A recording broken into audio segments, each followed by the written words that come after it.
mess them up. Oh my God. Yeah.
And good evening, ladies and gentlemen, from Braemar Arena. It's game 2 of the home and home between the Edina Hornets and the Hill Murray Pioneers from Braemar Arena, along with Bart Archer.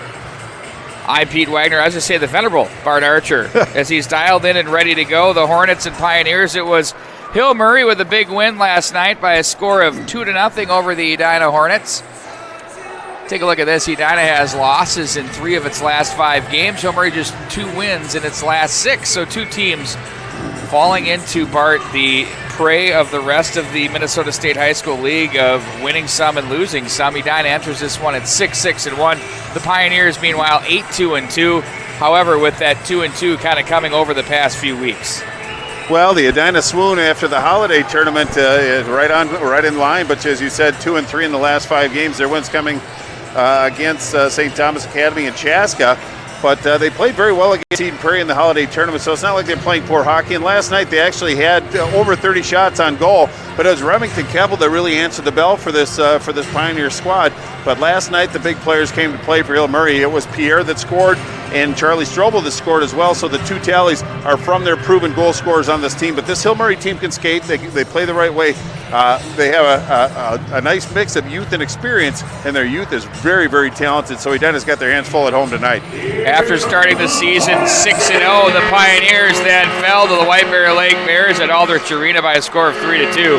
Then we've seen a lot of this Pioneer team right here on these airwaves of the MNHockey.tv as our own Matt Harrington, our producer tonight, was on hand for that 1-1 tie at the Trier Rink in St. Paul.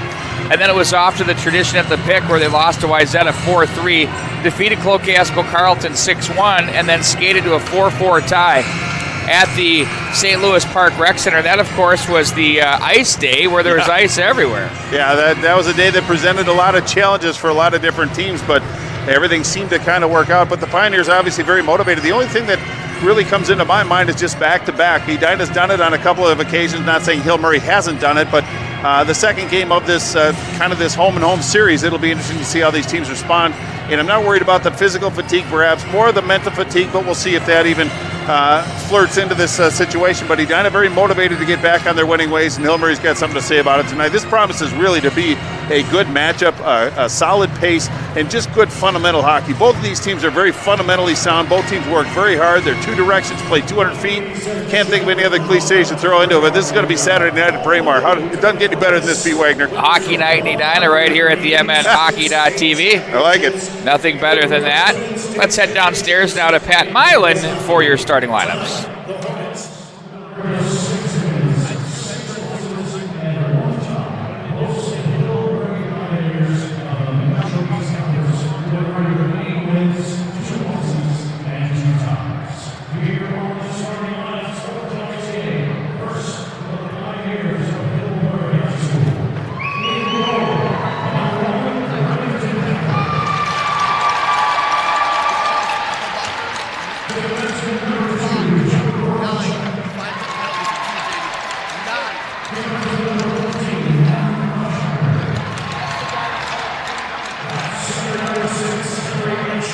Look at this part, Archer. They took a little bit of the page out of the Teddy Lagerback.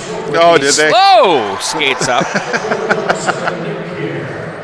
He's going to get infringement copyrights. Yeah, no doubt.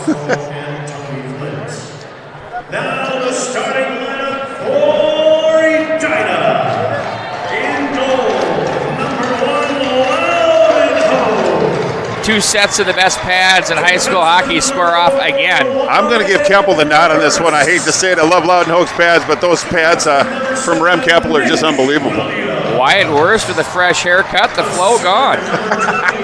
Looking good. High and tight. And forward number 10, Mark Overman.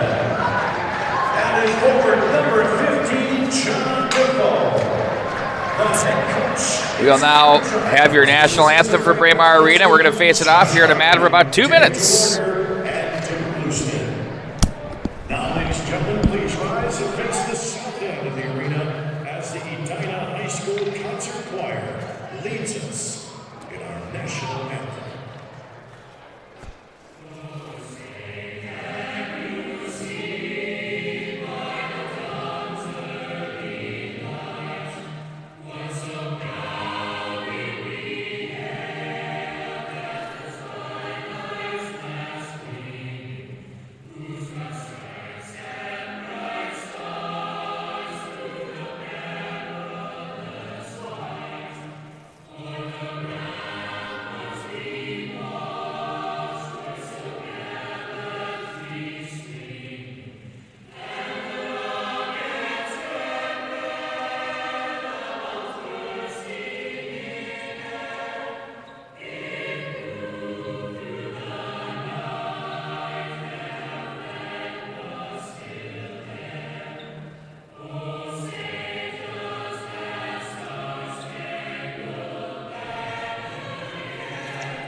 Last year it was a pair of road wins. Edina won at Aldrich Arena, and then it was the Pioneers that put together a suffocating affair against Edina for the win last year here at Braemar Arena. Now the Edina squad looking to change their fortunes. Well, it's not going to be easy for them tonight. It's nice to see number 20 in the white, Nate Stone, didn't play last night for the Hornets. They're without Jimmy Clark, one of their offensive dynamos on this team. So it's good to have Stone back. Gives them a little semblance of offensive push. And this line's played very, very well for the Edina Hornets. But goals and chances might be kind of hard to come by. So if you see an opportunity, take that opportunity, force the goaltender to make a save. I don't think it's going to be a shootout, but it's certainly going to be a lot of fun. Again, a new look to the Edina lines as they continue to juggle and try to find the right mixes and blend. Well, they put Oberman on the line with Johnny DeVoe and Stone, and Oberman with a couple tallies recently, so this might be a nice addition. He's got a good forward game, provides a little bit of grit, but then you look at that Hill Murray line, and they have a lot of talent over there, so the Edina defensemen are going to have to be on point tonight. Stone in to take the draw, that against the Pioneers, Henry Eischen, as the Hornets will play this one in deep and get it behind the net. Keppel swings that around to the right wing side. Nick Pierre is waiting on that one, and it's going to be played back in behind. Reaching is Overman, comes away with it. Johnny DeVoe is there, and now up to the left wing boards it goes. Williams plays that one through, controlled by the defensive Joe Palatichuk. He'll get it back from his partner, that's Matthew Fleischacker, as the Pioneers now send it in deep behind the Edina zone. Wyatt Wurst is there as he pushes that one up the rail. He's bumped on the play by Pierre. There's Overman to come away with it. Williams to the right wing side. That's DeVoe with it. Now Stone comes over, bumps this off the end boards, and it's going to be Hill Murray back on point with the puck right now. Reagan is there. Now back through the center ice area they go. Ooh, crisp pass there for Pierre. Sent in wide of the mark. Now it's going to be Johnson with it. Gunnar Johnson to the left wing. That's Willie Johnson, plays that one ahead for Dahl. They spring that one to Borst on the right wing side with speed, looks to the left, and now it's going to be Johnson back in behind. Willie and Gunnar Johnson patrolling the ice at the same time, both on the left side. Willie the left winger and Gunnar the defender. Diving and knocking that out is Reagan. Back to center. Johnson will have to hurry as he's going to have pressure coming from Tabaco. Now it's going to be left wing side for Borst. Loads it up. That's blocked all the way up to the line it goes. Williams guides that one back into the corner. Morton throws the body there. Another check thrown by Kavanaugh. And there comes Illies. Ooh, and he let his man up. And we're going to have a whistle on the play with 15:09 to go in the first. Well, it was Tabaco that was on the receiving end of that for Hill Murray, but Edina showing good energy on the puck. Some pretty good sticks. Challenged Keppel on a couple of occasions from shallow angles, so Hill Murray protecting that middle ice, but Edina showing some good energy. But, boy, very impressive zone exit by this Hill Murray team. Very crisp passing, as you said, tape to tape across ice. Back in behind the net it goes.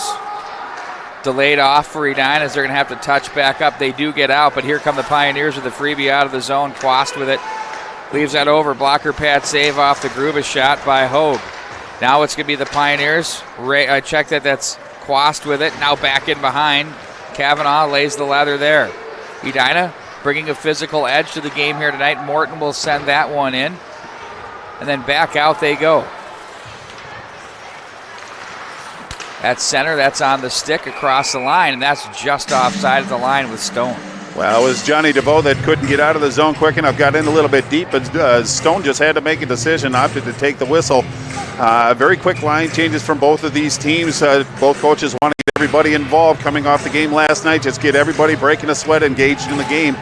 So far, so good, but Edina, again, showing great pressure that they've been able to sustain, so Hill Murray not really getting into an offensive flow yet. Keppel steers over as Overman is there. He'll work an angle off the forecheck, but the Pioneers can skate, and they skate it right out of the zone. Off the boards, that's Eischen. Pierre to the corner. Eischen rides Boltman into the end boards, and it's going to be Overman to find an opening and send that one in. We'll get a quick change. To the bench goes Stone. On comes Dahl. They pile up off the right wing boards, and they're going to face this off inside the Hill Murray Pioneer zone. Pete, I think they're going to bring it all the way down into the Edina zone because the Edina player didn't show any effort to get off that puck. So it's at least going to come outside the zone, but I thought it was going to be in the Hill Murray zone. So it looks like it's just going to be in front of the Hill Murray bench. 13:57. Matt Harrington, with his infinite wisdom, put a clock up there, so I'll try not to say the time too much. Dorney, that's for you. Doug Dornsive, hello from you. Colorado Springs, Colorado. Good to have you aboard. Puck played over to the left wing side. There's Pierre with it. He turns away from traffic. Pierre looks to his left, or right rather, as that's batted out of the air. On it now, that's going to be Eischen. Watched wide by Boltman. Eischen wearing the C on his sweater. They collide off the boards. Nice job to fish that out. Strobel was there. He had a goal last night. So did Pierre. The two big guns came, and they played last night and got it done. Going to look to do it again tonight. And they look to Keppel as well. Now it's going to be Willie Johnson off the stick of Dahl. Knocked to center. Here come the Pioneers. Boltman with it. These two teams have the ability to bring out the very best in each other every time they square off. Reagan across the line. Bump back into the corner behind the net. Pierre's there. A couple of sevens duel with Nicholas Williams. There's a check by Dahl as he takes out Strobel. Across the line now, it's going to be Borst. Wanted to go inside out, and he's sent packing there as here comes the transition back out of the zone for Jensen. Looks through center. That's off Wyatt Worth's stick, and now it's going to be knocked away by Nicholas Williams. Jensen to the corner. 2-on-2 battle. 4 players converge. There's a puck that's knocked out of there by Worst. Swung around the boards, far side. Illies waits on it. He guides that ahead. Now it's going to be Kavanaugh, 2-on-1. They open up. Kavanaugh holds and shoots. That one's gloved by Keppel. Well, I thought Colin Kavanaugh made a nice decision. He had some space on the right side coming in 2-on-1, and he had a winger on the far side, and I think that was Grant Morton. Opted to take that shot, force Keppel to make that save. Nice save by the goaltender. Face off to his left. Shot and a pad save. Here they come. Pioneers across the line. That one's blocked by Worst.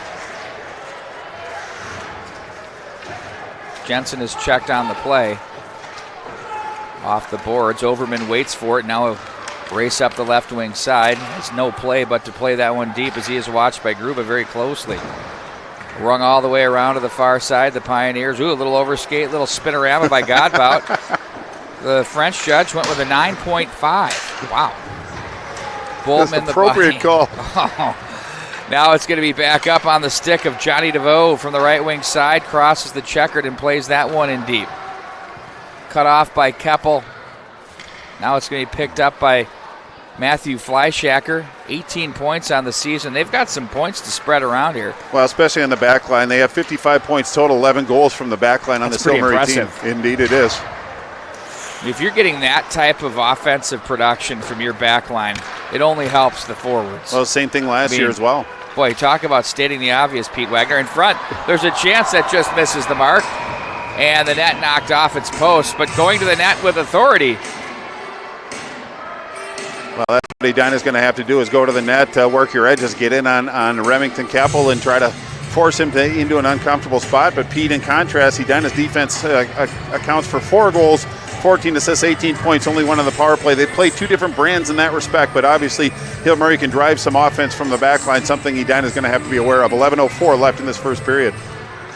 Edina's been very content to gain the line, see what they have at the blue, and then obviously make the disciplined play and tuck it deep and play behind the Pioneer defense. Been mildly successful so far. No ice on the play as Worst gets there as he's jammed by Pierre. Real well-rounded hockey player indeed. Eischen, he's brought down by Borst, but kicks that one up into the bench area. Boy, both these teams work awful hard. They just never quit on a play. You said the name of Jackson Borst, number 19 in the white and the Kelly green. Very important player for this Edina Hornets squad, especially when you have Jimmy Clark out of the lineup. They're going to look to him for offense. He's getting his opportunities, just having a little trouble finishing the play. He's certainly capable, so hopefully he can get some opportunities and put Edina on the board. There's a puck back into the neutral zone, controlled back to the Edina line. Palachuk was there. Now it's ahead to Wyatt Worst, who pool cues that one in. Matthew Fleischacker better hurry because here comes Kavanaugh. He jams him against the boards. Palachuk plays that to the corner. Illies ducks down and tries to play that behind, and it'll be Joe Palachuk to clear up to the line. Now Nicholas Williams content to just tuck that back in behind. Finding that puck is Morton behind the net. Fleischacker comes back away with it. He's checked on the play, as now they're going to play this one at the line. Williams now to the left wing side. There's Stone with a backhand that's held onto by Keppel. Well, very confident play by Williams for this Edina Hornet team, and that's Nicholas Williams. Held the blue line, and there was a point of concern there. Maintained possession of that puck and just snuck it over for a good putback on goal, but Keppel made another relatively challenging save. Looked pretty easy, just under 10 minutes. No score. Both teams are still looking for that golden opportunity, so both teams playing very, very responsible defensively. Hill Murray just getting more opportunity on the defensive side of things so far. All the way down it goes.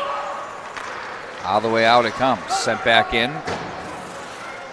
Henches back in behind the net. Jammed on the play. Looked up for Enriquez, who comes away with it. Collides together with his man in Tabacal. Now Jensen is there. Enriquez looks to Stone. Now over to the far side. DeVoe makes a nice play there. Bounding puck up high. There's a backhander. Oh, that one just wide of the mark. Played back up the boards. Back in behind it goes now. Henches comes to the near side. Plays the body. That on Tabacal. Henches and Stone try to fish that one free as Stone comes away with it. Here's Nate Stone off the glass to center, and icing will be your call. Well, I think it was a good whistle for Edina to take. Obviously, you don't want a defensive zone face-off, but they had some tired legs working real hard. But Hill Murray with a pretty good opportunity just sent one just wide of the goal by just an inch or two. And it was Henches trying to catch up with the play and interrupt that stride. But nice play by Hill Murray to come off the half wall and get a good scoring opportunity. Loudon Hogue played a good angle, but that did miss by much, B. Wagner. So Edina should feel pretty fortunate right now. We are scoreless midway through the period. Thanks for joining us here tonight. We've got some production upgrades here that just I'm thrilled about. There's a clock, so I have to revamp my whole delivery now. You can say it, because if someone's out of the room. True. I never even noticed you said it because I wasn't listening. Well, you never do. Whenever you hear an Indeed, you know Pete wasn't listening to what I was saying. I'm sure the viewers wish they had that option as well. Wow. Johnson has a man open to the right wing side, chucks some sauce. Borst will wait for the carom off the board. Shallow angle, that misses the mark. Back up into the neutral zone. The Pioneers try to fight this through traffic. Very tense battle between these two teams. They're well matched. Gruba is there for the Pioneers. Oh, stopped at the line. Nice play by Illies. Kavanaugh was there. Back in front of the Pioneer bench area they go there. Williams. Was that off a stick? No. Yeah, they say it was. Now it's going to be Morton from the corner. Looks out front. Illies. Now back up to the line. Wyatt Worst takes a poke at that one. Illies again. He's going to dangle to the right wing side. Wrister pad. Nice pad save by Keppel. Turns it to the near boards. There's Worst to play that one back up into the stick of the oncoming Matthew Fleischacker. Save, rebound, they score! Zupfer took that rebound, gathered it in, and went up over Loudon Hogue for the 1-0 lead. Well, he didn't have a lot of room to work with, but it was Zupfer that actually made that goal. That's his third tally of the season, but he just caught it right under the crossbar, just over Loudon Hogue's shoulder. Teammates going back to give Loudon Hogue a little bit of support, as you can see on that replay. But that's what happens when you stick with the play and get that second chance opportunity. You know, sometimes, Bart, you'll say, why would you take that shallow angle, low percentage shot? That's exactly why right there. And where'd that rebound go? Right on the stick. And what do you do if you're away from the puck? You go to the net and good things happen. A lot of good things can happen when you go to the net and put pucks on goal. Pioneers now with a 1-0 lead early on. That's chopped off the boards. Strobel was there. Back out to center ice again they go. Boltman from center plays that one in. That's on the stick of Palatachuk as he turns and plays to center. Now it's going to be Boltman for the Hornets. He plays over to Gunnar Johnson, back over for Boltman. Boltman leaves to the right wing side. Nice job to step up and take that feed away. Palatachuk. Now it's going to be Fleischacker behind his own net. He waits on it and leaves up to the right wing side. Tape-to-tape passes. This is something fun to watch here. You're not running after a lot of pucks that, Bart, quote-unquote, roll off your stick. These guys they're sticking and they're moving. Here's Pierre with it. He's got a 3-2 neutral zone play there by the Hornets, knocked away by Nicholas Williams. Now it's picked up by Wurst. Here's Wyatt Wurst back through the right side. He's sent packing there, and a nice check by Strobel. Charlie Strobel with 24 points on the campaign for his squad. Wurst flips that in the air. It's knocked down. Pierre is there as he's going to be bothered and hounded by Illies. Pierre strong on his wheels as he sends this one in, back in behind the net. Wurst outlets to Illies, not quite so fast. Picked off. They go up over the blocker and off the glass. Godbout forechecks. That shot was taken by Jared Jensen. Now it's Jensen, left wing boards, pickpocketed by Illies.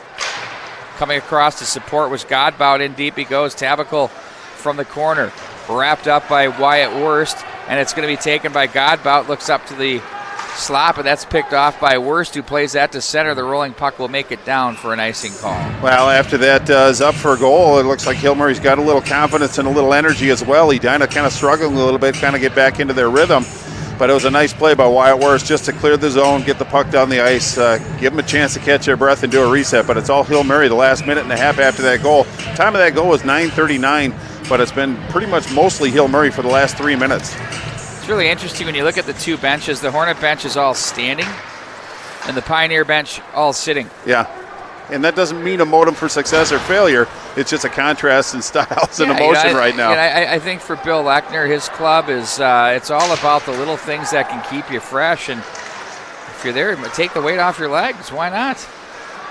Over to the left wing side. Nice save by Hogue. What a good look there. That was Jensen with the shot and a great feed over from the right wing side. Well, I think Jensen took a little longer than I think he wanted. He loaded it up pretty good, but it allowed Loudon Hogue to sneak over and square up to the shooter. But a good sequence once again by Hillmurray in tight. So the golden opportunities are in favor of the Pioneer, and that was Jared Jensen.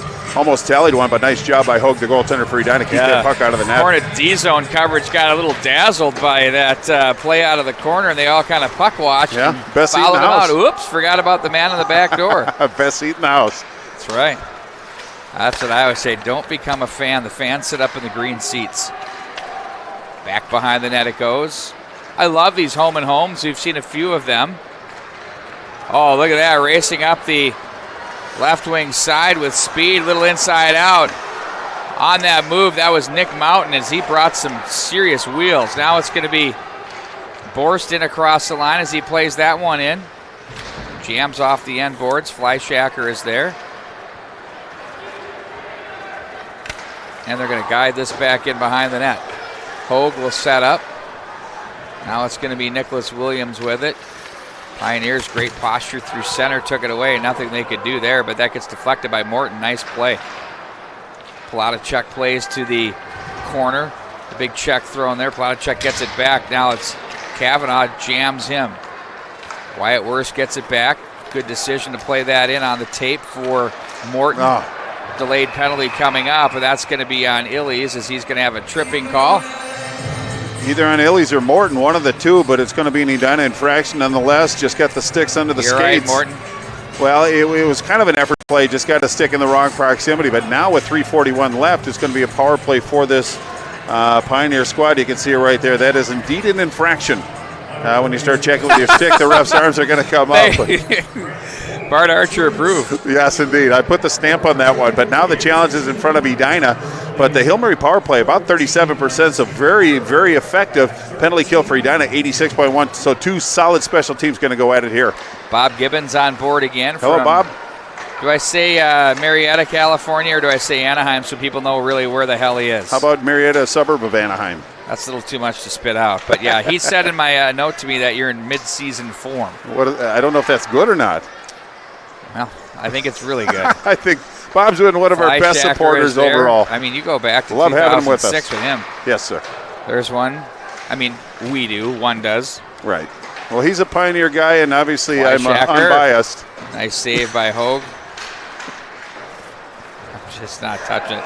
We're going to be even up 4-on-4. Well, and that's going to be Aishin that's going to go for Hill Murray. Again, just got to stick down where they weren't supposed to be, but now it's going to balance things out for at least another minute 21, barring another penalty. But again, a tit for a tat, so now the marbles are balancing out again, but now it's going to be 4-on-4. There's a lot of speed out there. I don't think that really gives, normally in most cases, Edina gets an advantage in this situation. Hill Murray's showing some jets tonight, so I don't think there's going to be a distinctive advantage. More puck control. I think still Hill Murray's got the mojo, but it's a good time for Edina to kind of turn the tides on him in the waning moments of this first period. 13:58. Tripping at 13:58. Stone the draw. Overman back to the line. Now it's 4-on-4. He's set right back in off the glass. Begley behind the net. No relation to Ed Begley Jr.? Wow. You know, actually, Bart, there's been a pretty nice crowd assembling here. Well, I venture to say Hill Murray traveled quite well. Pioneers are. They did travel quite well. I know it's. It traveled better than Eden Prairie, and it's they're not right like next it door. was circa 85. No. You know, or 84. Then there'd be standing room only. Every game. But still well represented on both sides. What I've said is the difference is you've gone from 3 or 4 student sections each side to maybe 1 at best. Yeah, if you're kind of lucky. That's the difference. Playing the video games, whatever they're doing. Oh. That one goes up off the glass. Pioneers. We'll just leave it alone. Cross the line. That's knocked away by Hogue. Shallow angle. Misses the mark. All the way up it goes to past Reagan as he's going to turn this one up ice. That's off the stick of Godbout. Of course, Reagan, good friends with our producer, Matt Harrington. Although he might not admit it in public, but Highland Park guy, right? Is that true? He drives right by Cretin-Durham Hall and Matty Gleason to play here with Bill Lechner's Pioneers. That's pretty impressive. Well, it's nice to have options, I guess, because those are two pretty nice programs to have an option perhaps to play for. But just another 17 seconds on the penalty to more, and then a brief power play barring another penalty for the Edina Hornets, and they could certainly use a man advantage right now. They're chasing things a little bit more than they normally do, but Hill Murray just keeps going about their business, very methodical the way they go about their game. Played back in deep. Strobel now. He'll be checked by Williams. They go down together off the corner. Now it's Wyatt Wurst. Hornets are on the verge of going 5 periods without a marker here against the Pioneers. I wonder when that starts getting into the old mind there. I'm sure it was coming into the game, Pete Wagner. And for Keppel, you have to like that. Ooh, nearly picked off there by Strobel. Boltman positions neatly as he carries this one back in behind. The power play will be abbreviated here with 13 to go on it. Boltman dusts it off and lets that one through. Deflects wide of the mark. DeVoe was there. That's off the glass to center. Here's a foot race. And there's Pierre again, who can put the Jets on. Back on the ice, steps Aishin. And we have 54 to go. Overman plays that one in. Reagan comes away with it. DeVoe tries to push him off the puck enough. And now it's picked up by Strobel, who carries this back in behind. Outlets to the right wing side. Touch to center. It's going to be Aishin across the line as he takes it wide. Watched by Gunnar Johnson. Lots of speed on this Pioneer team. I mean, they're pushing the tempo, no question. Aishin from the left dot. Shot, save, Hogue up off the end glass. Now it's Aishin again that stays on it. He's got Godbout in front. Now with the screen, it's Pierre from the line. That's going to be held in by Reagan. They'll touch that back in behind. Gunnar Johnson better hurry as that's knocked off the boards by DeVoe, and icing will be your call. 6.8 with a face-off to go in the Edina zone. Well, very important face-off, more so for Edina than Hill Murray. Hill Murray still nursing a 1-0 lead, but they have all the energy. Really some good puck control by Hill Murray. Really got Edina kind of chasing the play. I thought for Edina, Gunnar Johnson did Nicholas Williams did a pretty nice job of trying to negotiate, but Edina dodged a bit of a bullet. Good to see West Metro's in the house. About time. Just let me know he's here. That one deflects right over the top of the goal. Maybe we can get a look at that to close out the period. Well, kind of a trying moment for Edina to finish out. Hill Murray didn't need a whole lot of time, but they got a pretty good shot toward the net allowed in Hogue. But I think that first part of the period was Edina. Last part of the period was Hill Murray. Here we get a look at it, try an attempt to clear. Then just a shot that went a couple inches over the crossbar. A little too close for comfort on that one. Wow, that was close right at the end of the period there. Edina's got to find an answer, Pete. We'll take a timeout when we come back. It's the Pioneers 1 and the Edina Hornets nothing. We continue high school hockey coverage right here at the MNHockey.tv.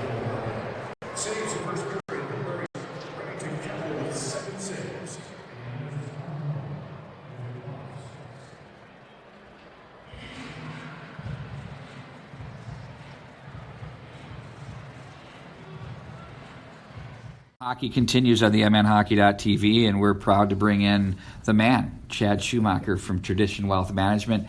Chad, you and I have been at this for a couple of years now, and I've been able to watch firsthand with what your organization's been able to do, not only as a wealth management firm, but what you've done in the community, and you're very engaged in it with lots of locations. So can you give us a little bit of a history lesson of where you've been and where this has gone and where it's going? Yeah, so Tradition Wealth Management, we started in 2003 with a couple different partners that came from large institutions with the dream, and we started in a conference room with one phone between 6 employees. And now in February and Valentine's Day, we'll be 17 years old. I'd like to have seen what that wrestling match for that one phone looked like between those employees. That must have been something else. It was good. So you have locations really spread throughout the Twin Cities. Can you share those locations and strategically how you landed there? Yep. We've been in Edina since existence, and so this is where our largest operation is. And now we've recently opened up offices in Woodbury, North Oaks, downtown St. Paul by the Tria Center, and out in Wayzata. And then in terms of employees, what kind of coverage do you have from that respect? I think we're up to 17 employees right now. We're still looking to grow. We're trying to hire a couple of really experienced teams to help engage with clients going forward. You guys have been very engaged in the community throughout with lots of initiatives, which has also created some great networking opportunities for those involved. And you've had a lot of things from which to be proud of. Can you touch on some of those things that you as an organization have done? Well, obviously it starts, we just take care of people. We deliver everything from high net worth strategies all the way to starting people from our 401ks that we work with, just with basic estate planning stuff. So we're really proud with that. We do lead with a comprehensive planning. We try not to turn over all the rocks. We realize every person's has a different set of circumstances, net worth, health issues, you name it.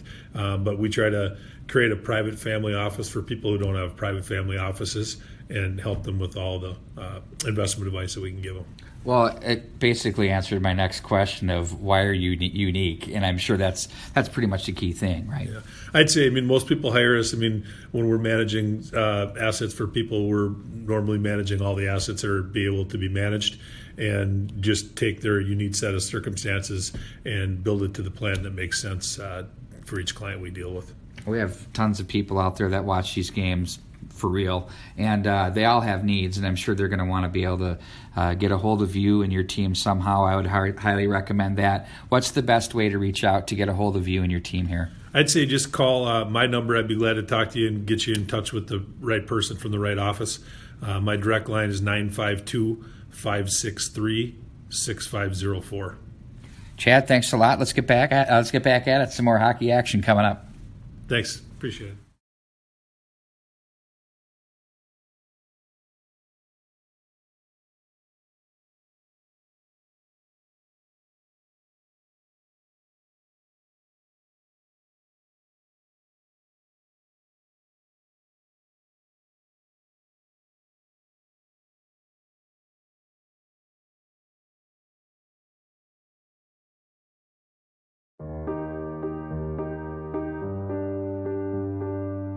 Wishes had more to send me to Disney World. My name is Giovanni Lopez, and I was 17 years old when I got diagnosed with the stage 2 testicular cancer. Hi, my name is Josh, and my wish was for a game room. My friend got a wish from Wishes and More, and I think Wishes and More is really cool. We wanted to make the time Emily had as full and as much of a celebration of her life as we could, and Wishes and More helped with that. Wishes and More isn't a what, it's a who. We are comprised of volunteers and a small staff and supporters who care about the kids in our community and want to do something to make it very special for those kids or to support the families who lose their child. We actually have 3 programs.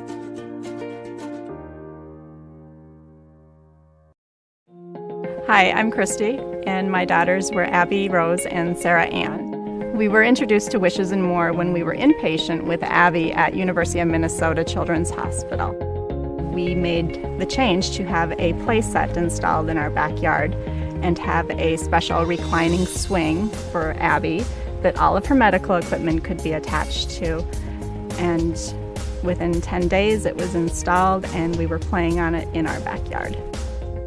We were able to use it every day for a full 11 days before Abby passed away.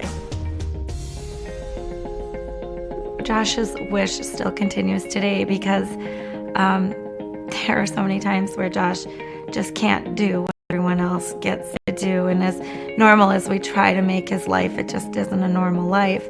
And so when there's birthday parties he can't go to, or when there's been treatment days and he has to miss out on hockey or hockey practice, he goes down into his game room and he turns on that bubble hockey machine and it plays the Star Spangled Banner, and I know that he's in his good place and he's happy down there. Our memorial program was developed for those very, very sad situations when a child did not survive to experience their wish. We didn't want to just say goodbye. We wanted to show them that we did care. There's no other organization that does that for any families in Minnesota, but we do. In the fall after Abby had passed away, Sarah started showing some of the same signs that Abby had, and it was very scary. We weren't sure what was going on, and we called our doctors and they examined her right away. We were able to confirm it was the same thing happening to Sarah. We had kind of forgot about our wish application. Things went downhill very quickly. Sarah had passed away, and it was a couple days later and got a call, and Wishes and More was calling to tell us that they were at a memorial for us. Sarah was our little butterfly. She bounced around and never sat still and was always in motion. So Sarah was our little butterfly, and we wanted to build that garden in her memory. Our bench says, "Those we have held in our arms for a little while, we hold in our hearts forever."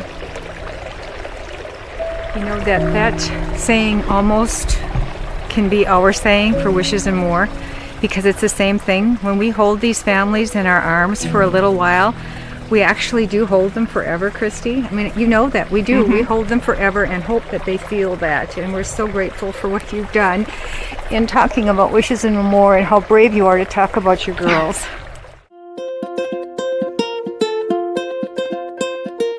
Our Scholarship of Hope program was created in order to make sure that every child and every family that came to us knew that we were hopeful and we were looking to their future. Wishes and More is giving a scholarship of hope to Josh, so the wish continues to keep on giving. And not only for Josh, but for us as parents who have been through a lot financially with the medical trauma that we've been through with him. It's really nice to know that Wishes and More will still be with us as his future continues.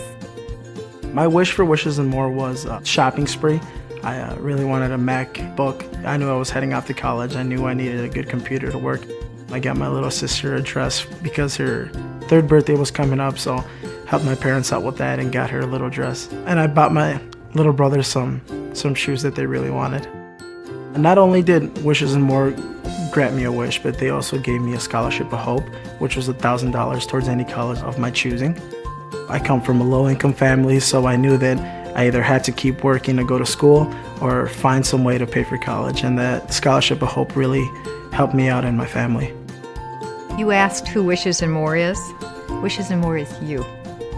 It's simply people who care about kids, care about families who are going through some really tough times, and it's our way of wrapping our arms around them and telling them your community cares. We care about what you're going through, and we'll move mountains to do whatever we can for you. That's who Wishes and More is.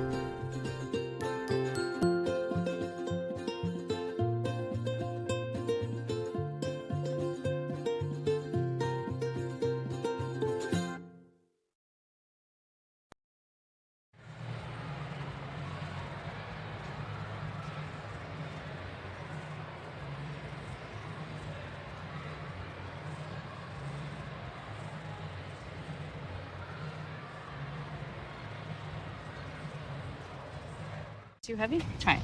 I got it. Lift it up. 1, 2, 3. Good. Looks great. Wow.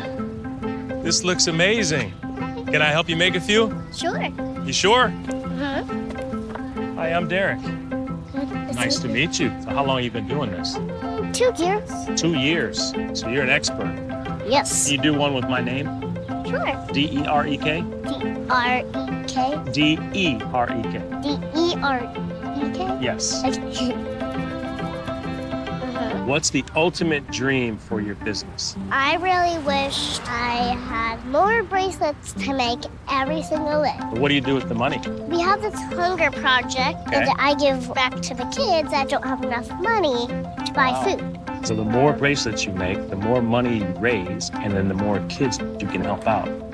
How long have you had this dream? 10 years. So you're 6 years old and you had the dream for 10 years. That's pretty good. That's someone that knows what they want to do in life.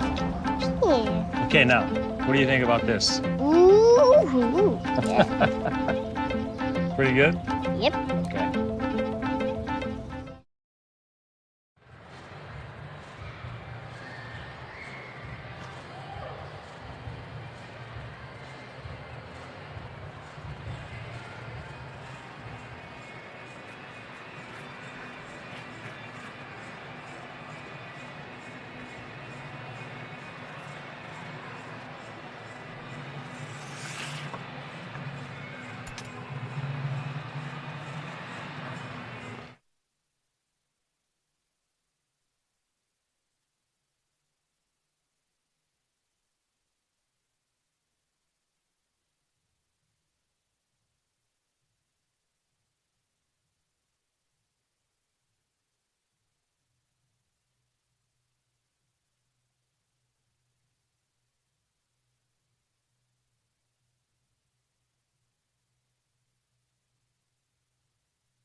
And we're between the first and second period, about to get things underway. Let's take a look at your highlight package so far. 1 goal scored, a good one too here. Bart will watch a terrific feed that came from the, watch how the Hornets here on this replay as we'll pull up the highlight package slowly but surely here. Goodness gracious, I've never seen Matt Harrington. You had it right there. What's that first one? Well, it was Matthew Fleischaker that actually put the puck on to Max Zumpfer's stick up and over the goaltender's shoulder. But it was a nice win along the half wall. You'll see right there, that's chopped in. Yep. There's that great scoring chance, too, that we were speaking of. I thought that was going to be part of the package, too. Shots on goal, 7 for Edina, just 5 for Hill Murray, but Hill Murray leads 1-0 on the scoreboard. Trust me, the package will be much better after the second period to start the third. And even for the post game. But, where else can you get this other than here at the MNHockey.tv? Right. So, you know what? There you go. The seat of our pants. I'll take that over most, wouldn't you? Sure. Sent in deep. You can't get better video quality, can you? No. It's good stuff. Plus, it's a good game, too. That doesn't hurt. We're not shooting through any nets like the Cooley region game that Matt Harrington's looking at right now in the NA. Oh! Stood up there as DeVoe. And that was Axel Begley. Absolutely. Stood over his victim, too. Oh, kind of like The Undertaker. Puck back in the corner. Jensen jammed on the play. That's funny, Pete. Thank you. Boris for the shot. That's deflected off the glass. Glove down by Reagan. Up to the line. Wrister turned off the glass by Keppel. He'll try to block her pad. Oh, there's a chance for Dahl down low, and it's going to be back out by Tabacle. To the right wing side, plays this in behind the Edina net. Boltman shuffles it around the wall. Godbout is there. And here comes Edina. Past Boris, knocked away. They'll backpedal with Gruba as they'll tip that one in deep. Behind the net it goes. Tabacle is there. That's off the stick. Gruba, that's blocked. And over to the right wing side it goes. Played ahead. That one too far by Edina's Luke Rugemer.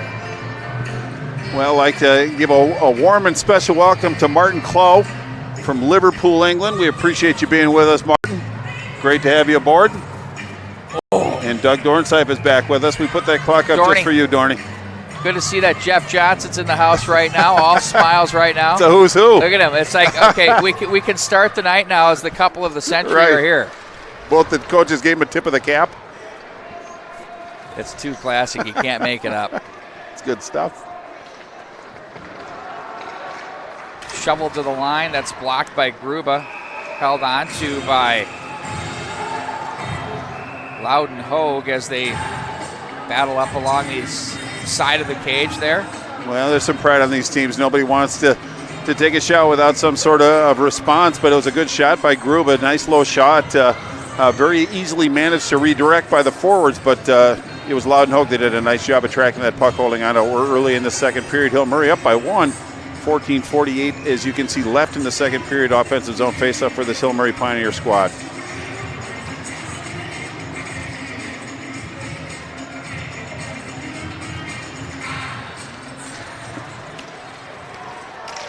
Sidestep there by the stick of Gruba. Plays that back in behind. Hogue sets up. Nicholas Williams guides that one over to the left wing corner for Wyatt Wurst. Overman leaves that away for Stone. He has Morton with him.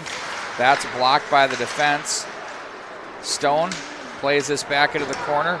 Morton is there. And now it's going to be off the glass by Gruba. Gets underneath the stick of Gruba. Now he's going to be watched by Stone, who plays his body to the corner. Overman got inside on his man. Now Mountain is jammed there. Missed mostly. Look out! Ooh, my word. There's a little guy running. That was like right for the globe there, but it fortunately hit the glass. Well, now he's got the puck and he's happy. I don't think he knew how close he came to getting one off the melon, but it was just a errant pass. Wanted to chip it off the glass, but just got a little aggressive. Face off at center ice.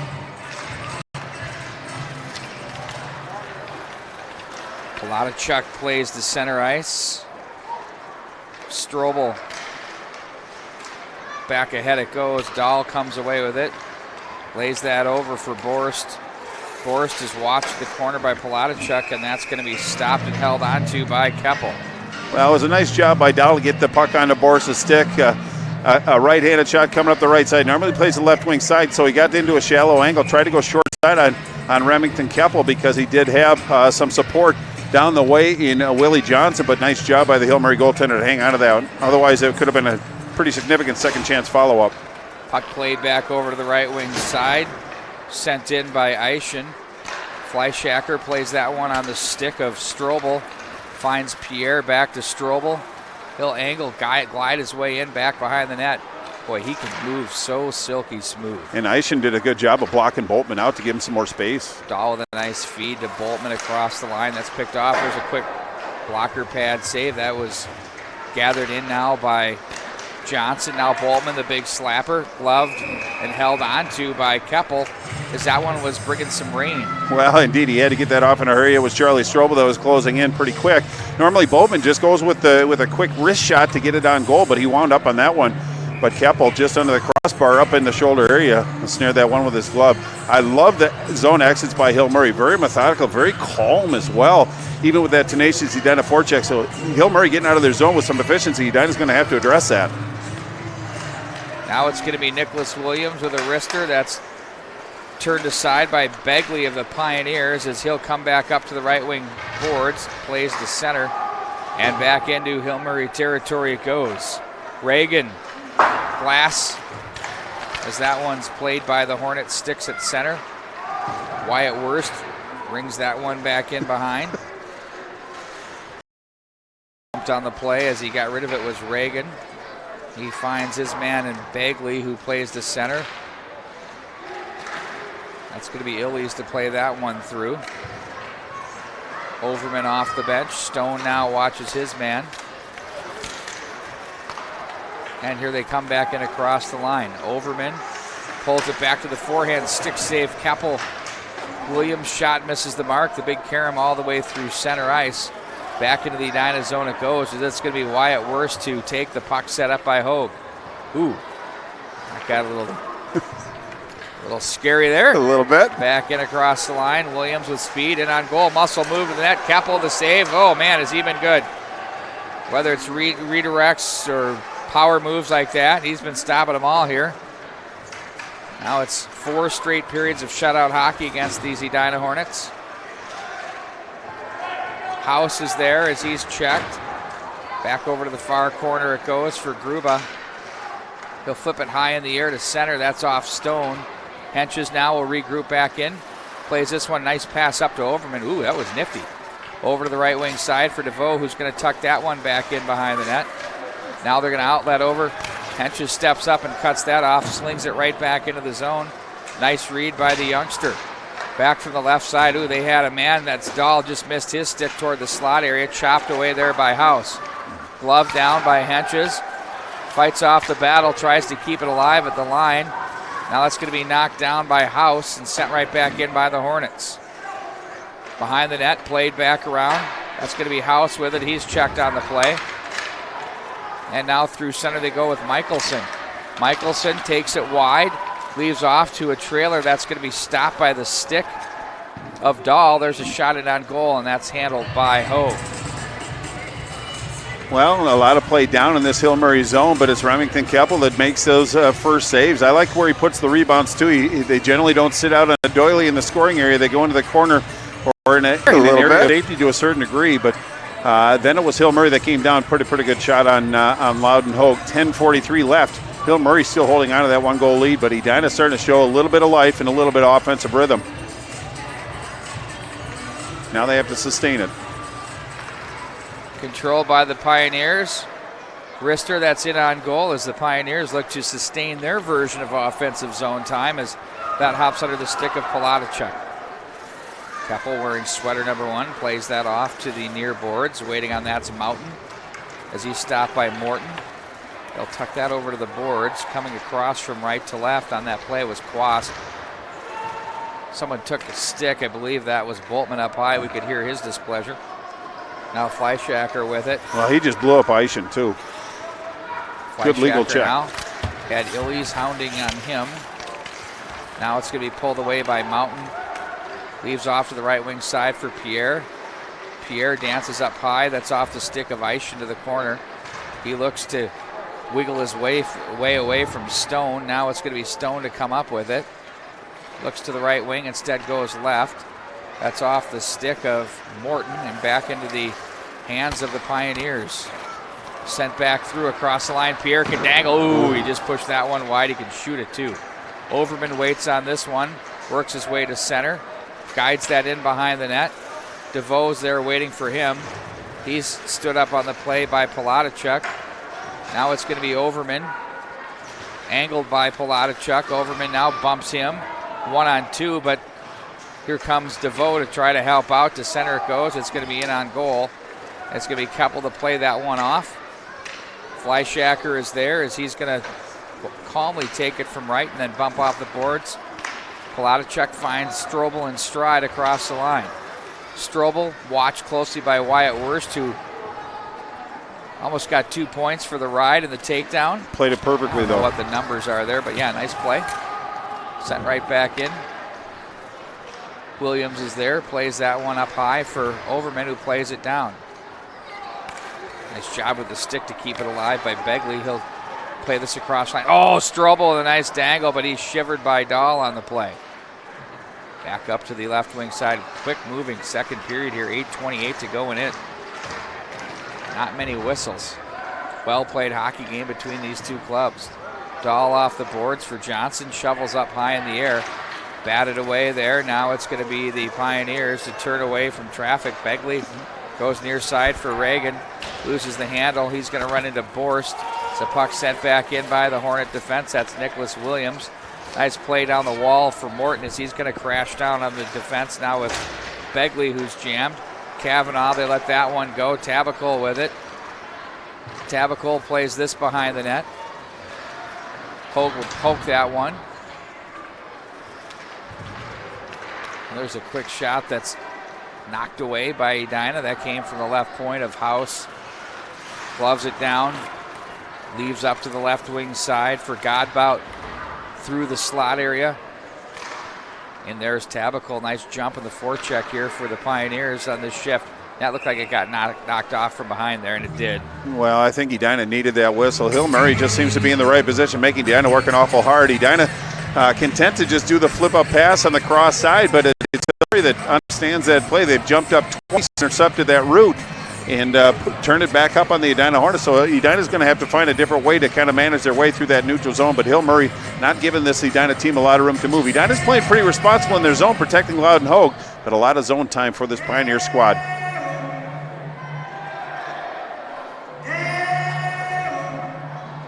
Are we supposed to participate in this? Only you. Okay. Back in behind the net. Down on the play goes Mountain. He can fly. We'll watch for that development. Now it's going to be Quast with it. He's watched by Enriquez. Back behind the net it goes. Henches takes it over and plays this around to the far corner. Sent right back in by Quast. Checked on the play. Now Henches rides Mountain into the corner. Try to get position on him, but good work by Quast to come away with it. Up to the line they go. That takes a Karam to center, and that's going to be knocked off the skates of Overman. He loses his stick. Up steps Rugemer with a check there. We'll play this off the boards for Rugemer. And now it's going to be Stone to regroup in his own zone. Stone works this one back up ice. Across the line, wrist shot. That's going to be turned aside by Keppel. Johnson's shot misses the mark. And now it's going to be turned back up ice by Michelson. Michelson off the boards and sent right back in. And that's going to be an icing call. They were on the wrong side of the checkered. Oh, no, they have a penalty. Roughing call.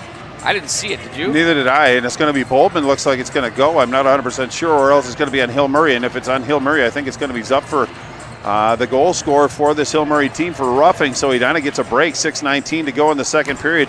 Not a lot of shots on Remington Keppel, and when they do get a look like Stone just did, again, a good save and puck into the corner. But now Edina, with the man advantage, is going to have to make something happen. It doesn't mean they have to score. They just have to possess the puck and force the goaltender for Hill Murray to make a couple big plays.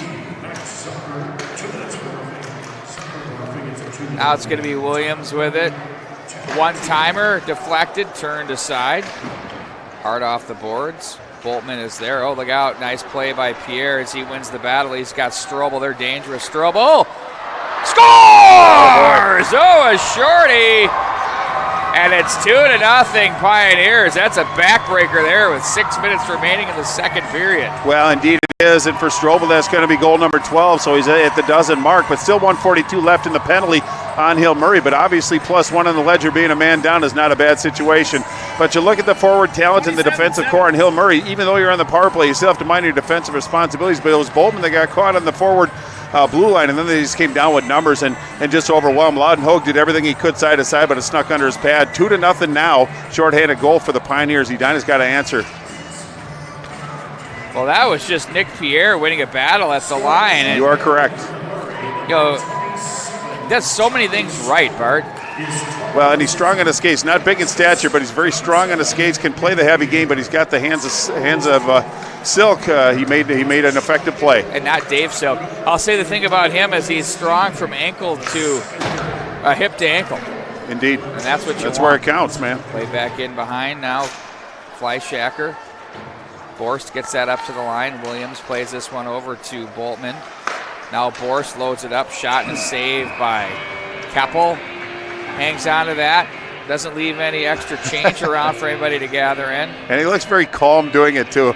Not a lot of activity from the goaltender. All he's doing is just making saves, but it was a nice sauce pass from Boltman from the far left side.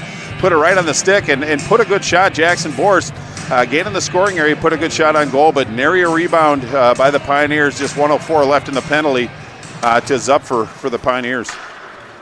That's off the glass through center and into the Edina zone with 55 to go on the power play. Little outlet to the left wing side. Nicholas Williams, they lose a stick along the way. That's Godbout who's without it. He's going to grab it from behind the net there, though, you'll see. DeVoe with it.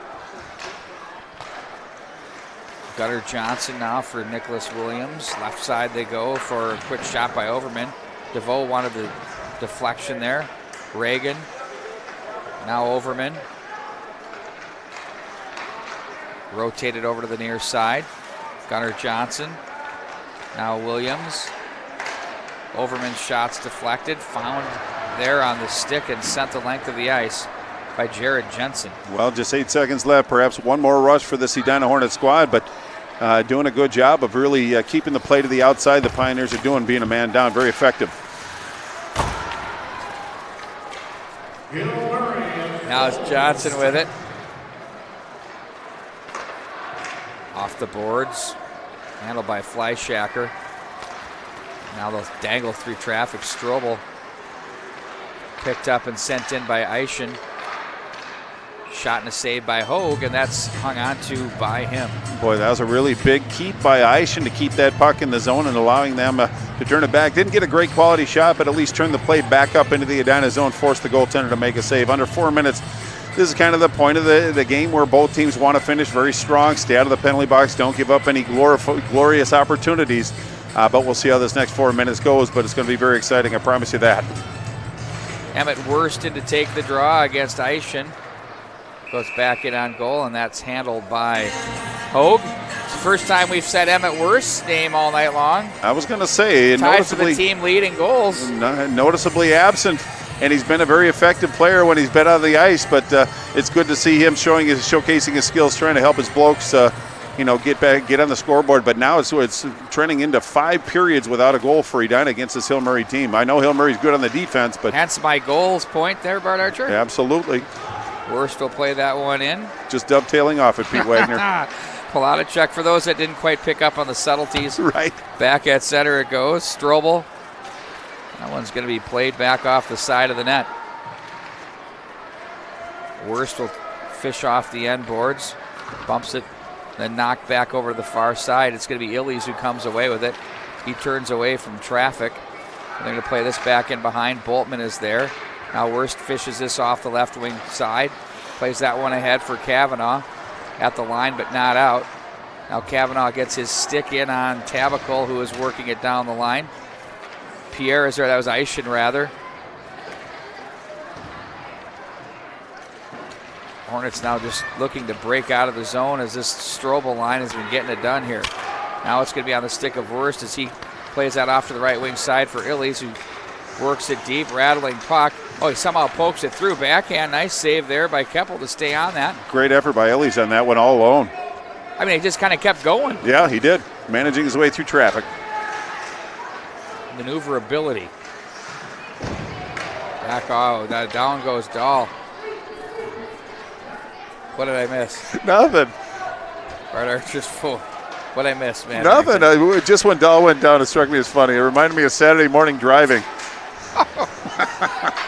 At first I thought that's what it was, but then I wasn't sure if I missed something, so we'll just let everybody in on it. No, you don't miss much, Pete Wagner. I missed we'll say that that. one. Glove save made by Keppel.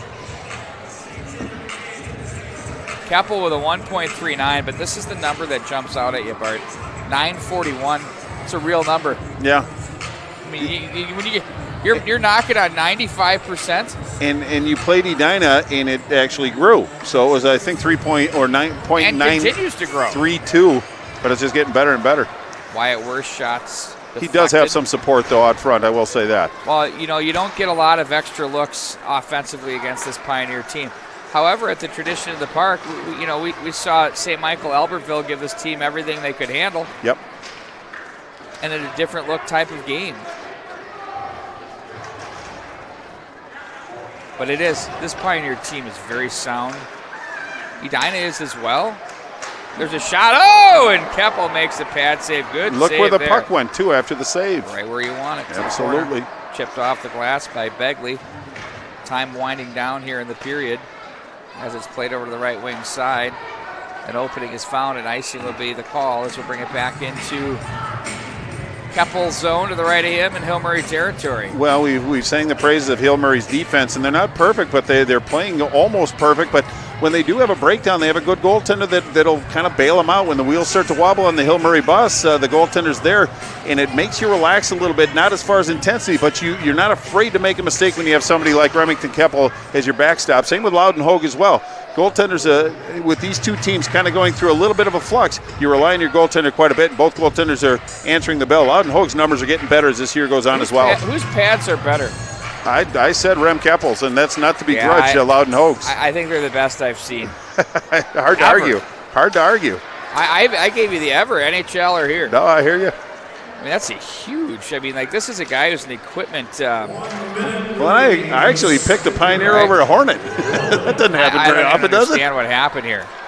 I mean, the sky is indeed falling. The stars are aligned. Yeah, Boltman's shot as he wound up was blocked. Down in a heap goes Tabaco as he's shaken up. He's slow to get up. He's going to limp his way to the bench. As the puck goes into Edina territory, he'll get there.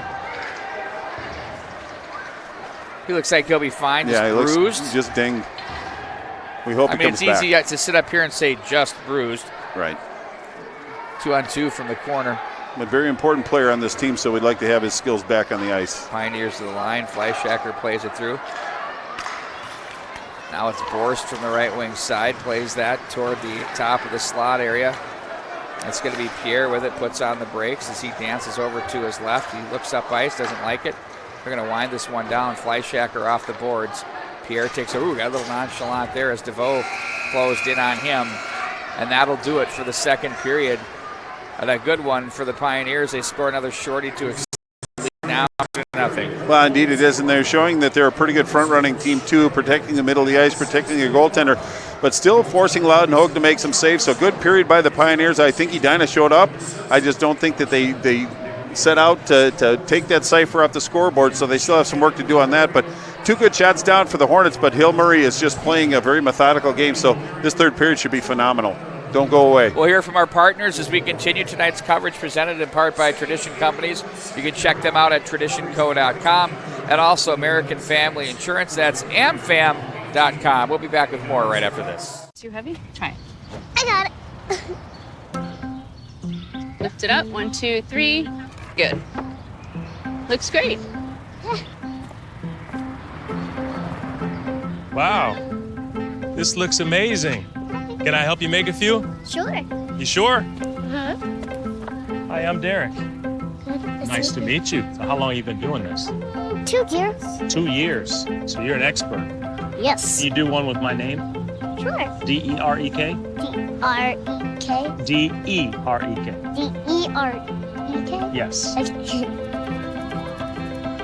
What's the ultimate dream for your business? I really wish I had more bracelets to make every single day. What do you do with the money? We have this hunger project, and I give back to the kids that don't have enough money to buy food. So the more bracelets you make, the more money you raise, and then the more kids you can help out. How long have you had this dream? 10 years. So you're 6 years old and you had the dream for 10 years. That's pretty good. That's someone that knows what they want to do in life. Yeah. Okay, now, what do you think about this? Ooh. Pretty good? Yep. Okay. Hockey continues on the mnhockey.tv, and we're proud to bring in the man, Chad Schumacher from Tradition Wealth Management.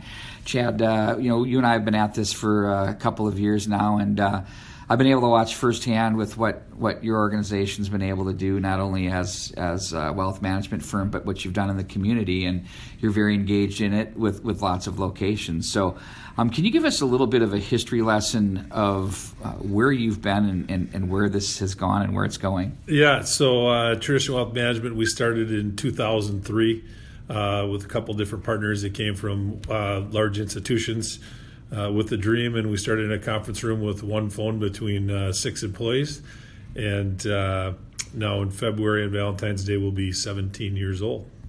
I'd like to have seen what that wrestling match for that one phone looked like between those employees. That must have been something else. It was good. So you have locations really spread throughout the Twin Cities. Can you share those locations and strategically how you landed there? Yep.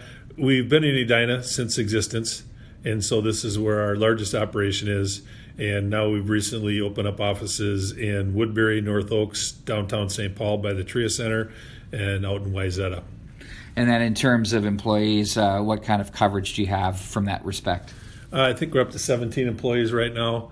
We're still looking to grow. We're trying to hire a couple of really experienced teams to help engage with clients going forward. You guys have been very engaged in the community throughout with lots of initiatives, which has also created some great networking opportunities for those involved. And you've had a lot of things from which to be proud of. Can you touch on some of those things that you as an organization have done? Well, obviously it starts, we just take care of people. We deliver everything from high net worth strategies all the way to starting people from our 401ks that we work with, just with basic estate planning stuff. So we're really proud with that. We do lead with the comprehensive planning. We try not to turn over all the rocks. We realize every person's has a different set of circumstances, net worths, health issues, you name it. But we try to create a private family office for people who don't have private family offices and help them with all the investment advice that we can give them. Well, it basically answered my next question of why are you unique, and I'm sure that's pretty much the key thing, right? Yeah. I'd say, most people hire us. When we're managing assets for people, we're normally managing all the assets that are be able to be managed. Just take their unique set of circumstances and build it to the plan that makes sense for each client we deal with. We have tons of people out there that watch these games for real, and they all have needs, and I'm sure they're going to want to be able to get a hold of you and your team somehow. I would highly recommend that. What's the best way to reach out to get a hold of you and your team here? I'd say just call my number. I'd be glad to talk to you and get you in touch with the right person from the right office. My direct line is 952-563-6504. Chad, thanks a lot. Let's get back at it. Some more hockey action coming up. Thanks. Appreciate it. Hockey.tv continues its coverage of high school hockey right here in the state of Minnesota, and we are proud to be sponsored by Robert Thomas Homes, part of the Tradition Company's family. And joining us here between periods is Carol Griffith, the VP of Sales and Marketing. Carol, like I say, it's our annual checkup. I'm so glad to be speaking with you about Robert Thomas Homes. How are you doing? I'm doing great, Pete. Thanks. That's good to hear. Robert Thomas Homes is a very unique community of homes, and I've been through them. They're amazing. Can you tell us a little bit about what Robert Thomas Homes are and where you're located and how those are put together? Sure. Robert Thomas Homes is a locally owned, award-winning, semi-custom home builder. We build homes or new homes throughout communities in the Twin Cities. We offer a variety of products that appeal to a variety of homeowners. You've got your heritage and villa collection that work well for the first-time move-up buyer. our Tradition Collection, which is more of an executive move-up product, as well as our villas that would be single-level living in the empty nester product line. Where are you located? Do you have various projects that you're working right now, or are you pretty located in one area? Yep, we have a variety of communities throughout the Twin Cities. Our flagship community is Spirit of Branch and Farm, which is located in Lakeville. We also have the Harvest in Chaska, Tributary on Foster Lake in St. Michael, Creekside Hills in Plymouth, as well as Highcroft in Woodbury. And you mentioned a couple of different types of potential buyers. I heard move-ups in there. And, if you look at a specific target to what Robert Thomas Homes attracts, what do you see that market being? Really, we appeal to a wide range. Our single-family village collection heritage is more move-up, even sometimes first-time home buyers. We also offer our single-level living, the villas, that appeal to a wide range of empty nesters. So those are two really solid products for us. And then the third is our Tradition Collection, which is more of an executive. You might see that product ranging anywhere from $700,000 to over $1 million. And then in terms of the differences between, let's say, I'm looking to buy a home versus build a home, what are some of the key things I need to consider for that being the right fit for me to actually build and go from there? I would say, number one, do your research. Go online, check resources, referrals, reviews. I think that's really important for people nowadays. They can gain a lot of information from that. Check with past customers. Also, I think when you're looking at building a home, number one, look at how long you're going to live there and understand that you're not necessarily going for cheaper is not better. I think it's really important that you do look at quality products and quality finishes, because your home, you intend to live there for a long time. It's the largest single investment you're going to make in your lifetime. So you want to make sure that it really withstands the test of time for years to come. And finally, you have so many great properties, and if I want to research these as I'm doing the things you suggested, how do I get to that easiest? What's my quickest path online to find you? Definitely visit our website, which is robertthomashomes.com. You can gain information on our communities, our pricing, our quick move-in homes. We also have interactive floor plans. All of that is available on robertthomashomes.com. Okay, that's great, and we appreciate your time. Carol, good luck to you, and have an incredible winter, and let's enjoy it and get to spring, which we all love so much. It'll come soon enough, great. Right? All right, that was Carol Griffith, Vice President of Sales and Marketing from Robert Thomas Homes. We'll be back with more right after this.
Well, welcome back to Braemar Arena, home of the Edina Hornets.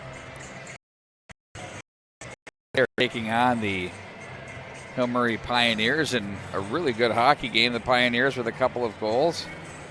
They have put together a even strength tally, a great feed off the end boards. And then we'll get into those in a minute. And then the shorty. And I think, Matt, if you set up that highlight package, I want to show the Nick Pierre victory of the big battle on the boards. I think that was just really what it was all about there.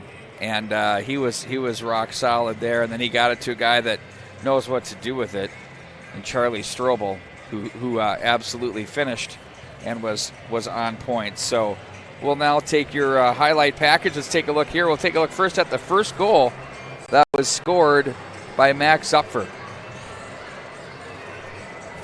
Well, there you get the zone exit off the half wall. Just put it back out in front, and that Zumfer that just put it over the blocker's side, just over the shoulder of Loudenhogue.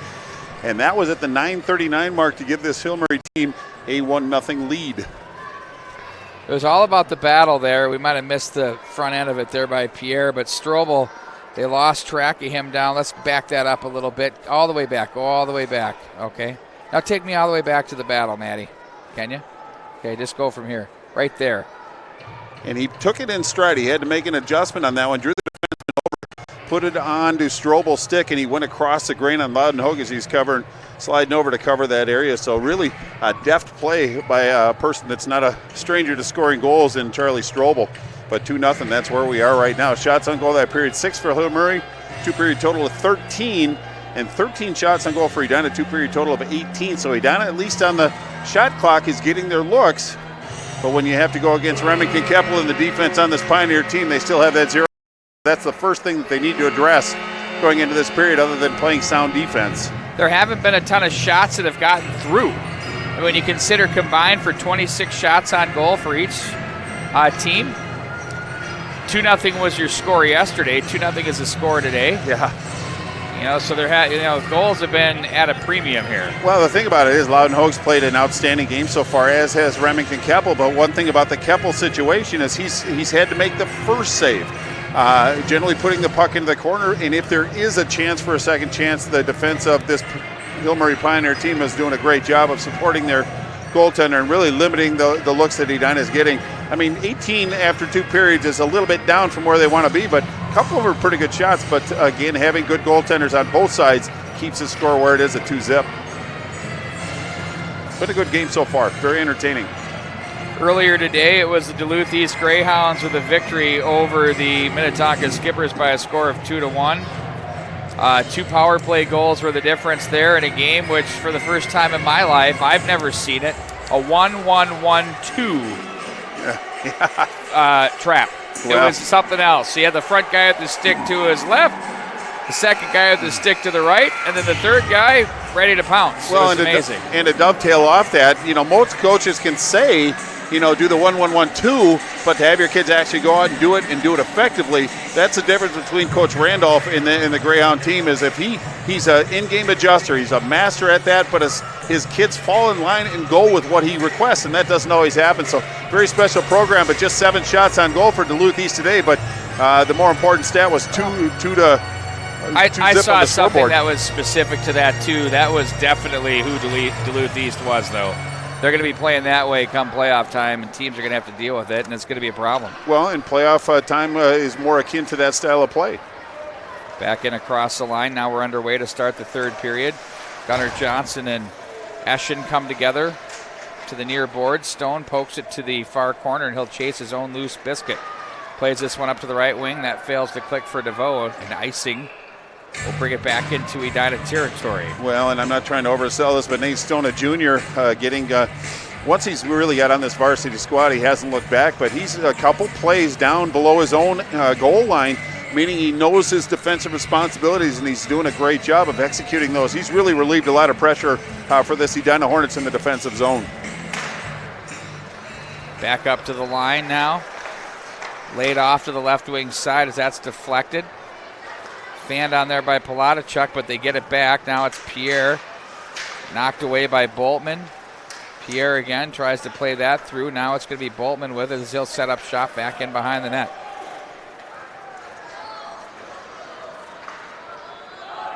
That one gets through everybody and back in.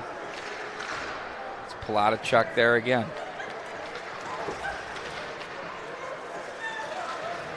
I still marvel. I see about 1, 2, 3, 4, 5 dads, Pioneers, on the floor on the glass. Best seat in the house. I mean, nose pressed up.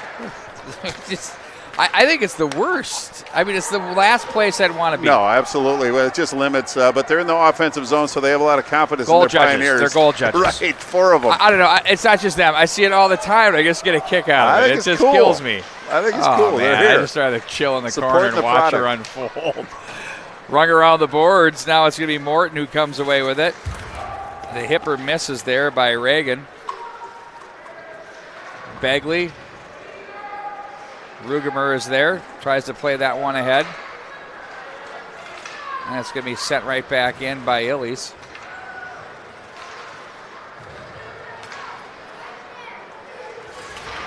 Big check thrown off the near boards. Out of the zone they come. Pioneers send that one in wide. I don't think Hogue saw that right away. No, neither do I. Henches retrieves back off the right corner. Gives back over for Enriquez. Couldn't handle. Now it's back into the corner. Spun off. The play there was Tabacal.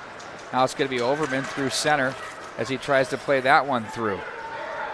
Gruba comes up with it.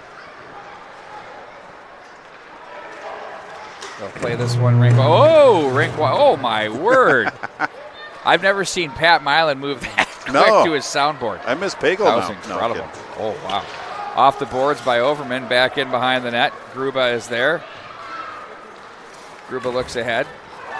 So far, this has kind of become just sort of a zone-to-zone period.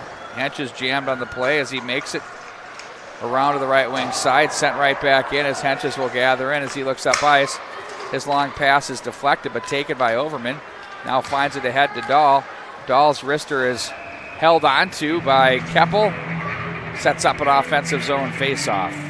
Well, it was a decent shot on goal. Not a lot of velocity on a right-handed shot coming up the left side. So Dahl had a pretty good look at it. But Fleischacker did a nice job of pacing with him and really force him to take that shot. Kind of a weak shot. Keppel makes an easy face-off to his right. Johnson's shot was blocked. Now it's Boltman back for Johnson. Fleischacker comes away with it. Ooh, he's hit awkwardly into the boards, but he's okay. Gunnar Johnson retrieves from back behind the net. Nice little feed for Dahl on the move. Right wing side for Borst. Drop pass. Boltman gets away from one man, knocked away. Here come the Pioneers 2-on-1. Johnson back. Now it's Pierre. Gives it back over. Wanted to find Palatichuk, the D-man who had stepped up on the play. Fleischacker back down the wall it goes. Boltman gets it under control. Plays this to the left wing boards for Willie Johnson, who gains the center ice line now into Hill Murray territory. Cutting back, it's Borst. Oh, and what a blocker pad save. That is just a big-time goalie save right there. And he looks so calm doing it, too. It's impressive. Hornets forecheck in the offensive zone. Wyatt Worth steps up with the body check there and icing the call. Well, that was probably Edina's best chance in the last probably 10 minutes of play.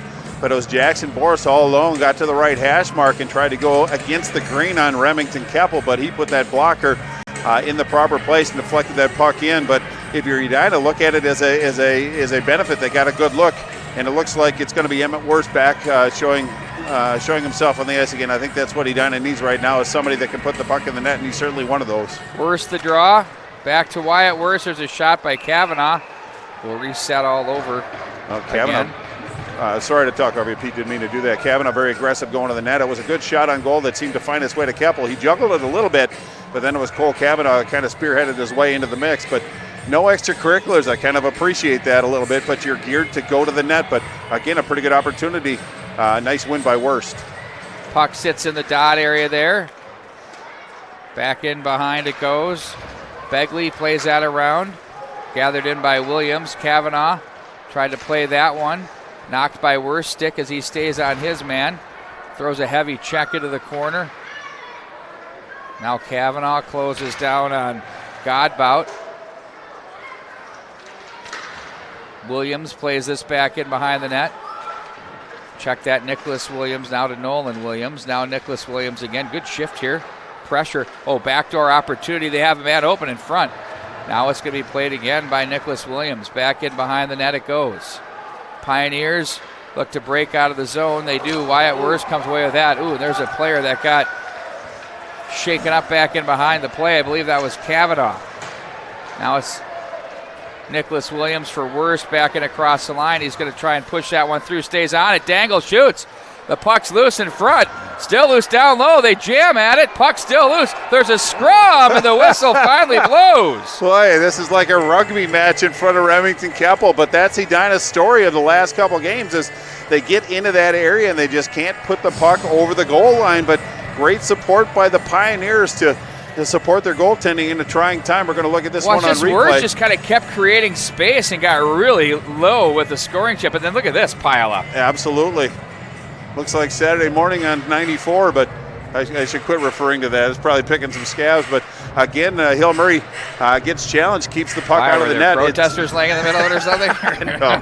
But 11:47 left in regulation time. Edina's probably had their best sustained pressure since that first period, but that puck stayed out of the net.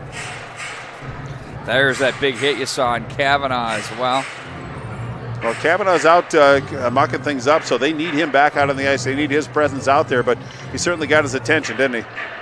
But he looks to be no worse for the wear. It took him a while to get back out on the bench, but looks like he's up and poised and ready to take his next shift. He's a physical player, no question. He brings a different dynamic to this Edina Hornet squad. Glove down by Henches as he plays that over to the far side. DeVoe gets that one in deep. Palatichuk is checked. That was a good last shift for Edina. We'll see if they can continue that momentum or if the Pioneers can re-seize what they had going, which has been a lot of good stuff off the rush and icing the call. Boy, that didn't miss by much. Even the speed of Nick Mountain couldn't catch up to that one. But you're right, Pete. Part of the challenge of putting your lines out there is you want to be able to continue the momentum that you build from the previous line, and that's Edina's challenge, is just sustaining it. Keep the puck down in the Hill Murray zone and get some more looks, but to continue that line to line to line is a tall challenge, especially the way this Pioneer team's been defending tonight. Was Dahl on the draw, taken away by Borst. Now here comes Fleischacker out of the zone. He can fly to the right wing side, watched by Gunnar Johnson. Hogue will watch that into the glove and hang on.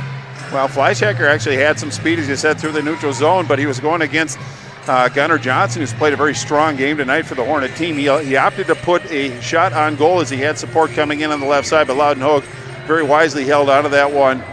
So face off to his left, 11:13 left in this third period. Edina still scoreless. Oh, Jimi Hendrix for you. There's nothing better there. Thank you, Pat Milan. I'd like to have heard a little bit more. There's a turnover in on goal, and that's hung on to.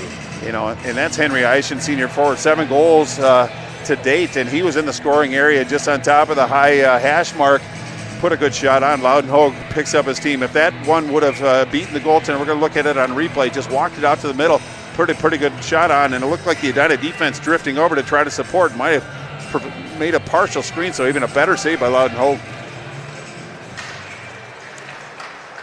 Wyatt Worst plays over to the right wing boards, chucks that one into the bench area as we'll bring the faceoff back inside Edina territory. Well, Hill Murray in kind of a rare situation. Obviously, they came out of the gate this season very successful, but they've been having some trouble scoring some goals lately. So having a 2-goal lead is certainly a benefit for Coach Lechner. They just have to play responsible from this point forward. They don't need another goal. They just have to defend, and they've done that very, very well tonight. Stroll with the draw. There's Pierre in front. Pad save. Rebound. They score! Strobel is second of the game.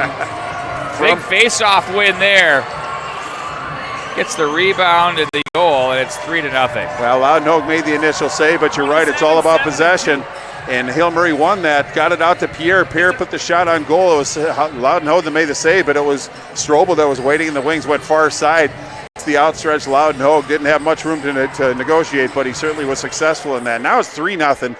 10:46 to go in regulation time. Looking at the Edina body language, yes, the players are standing on the bench, but I don't see a lot of energy out of this Edina team. They need something positive to happen, whether it be a big body check, but they have to get a little rush of adrenaline and get back to the way they started this period. But now they look like they're back on their heels, Pete. Face-off win by the Pioneers. Back in behind the net.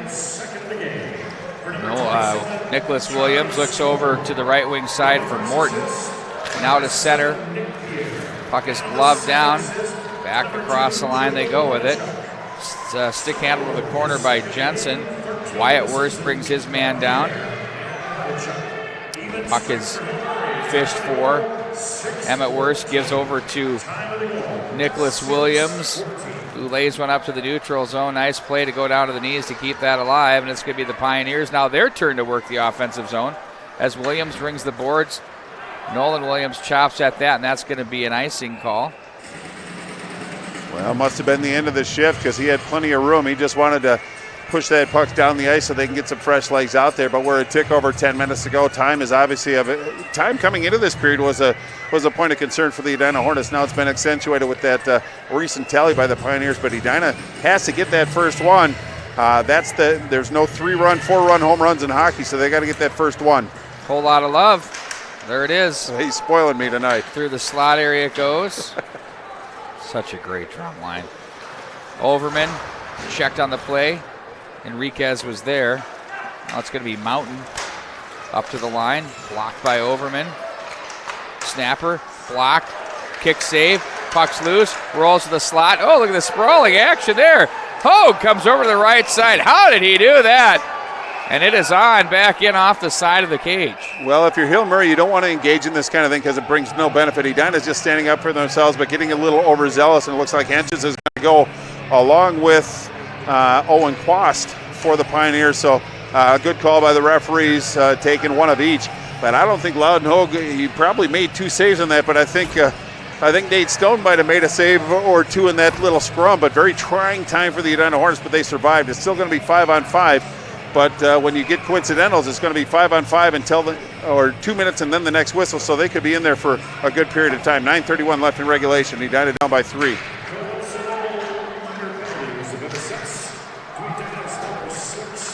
So long to Jerry Burrow. He's seen enough. He's on his way out. Drive safe, Jerry. Right wing side, played back into the neutral zone. Bumped off the boards. Palata-Chuck was there. Now the Pioneers will play this to center, cut off by Boltman, who finds an opening and angles that one back into Pioneer turf. Fleischacker is checked on the play. Palata-Chuck is there. Touch pass Strobel. Held in by Boltman. Stick save by Keppel. And he'll hang on to that one. Well, and it was Jackson Boris waiting in the wings, but again, he was the only Edina Hornet down low. And Remington Keppel being surrounded by his defensive mates. So even if Edina gets possession in the zone, that doesn't make it any easier, so to speak. But very responsible defensive play by Hill Murray. Really frustrating Edina that's been starved for goals. But 8:50 left in regulation time. Edina kept off the board for 5 periods plus against this Hill Murray Pioneer squad. Credit to green, white, and black. Or the black, green, and white. Yes, sir. They've been real good.